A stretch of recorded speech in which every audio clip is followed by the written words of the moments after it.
What up, guys? We are going to be talking about the Mid-Atlantic region map. It has Pennsylvania, Delaware, New Jersey, New York. It's also near the Atlantic and Appalachian Mountains. Maryland, we don't care about them. I mean, just cross them out. We don't need that in here.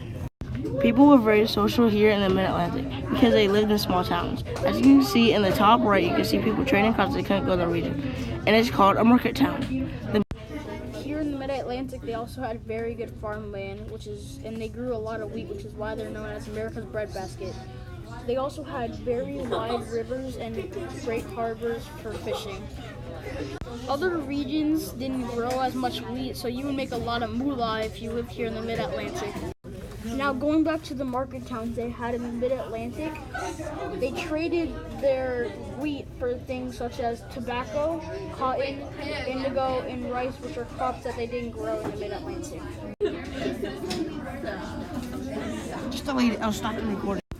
The geography in the Mid-Atlantic, they had a lot of fertile soil, which is good for farming wheat. Now, for the climate of the Mid-Atlantic region, they had a very moderate climate. Really cold winters and really hot summers, which is perfect for any normal human being because it's not too cold and not too hot. The Mid-Atlantic region had a very diverse population, so there were lots of different cultures with different foods and religions.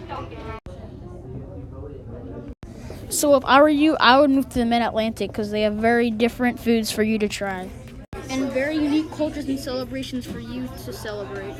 So overall, I would move to the Mid-Atlantic region, and so should you.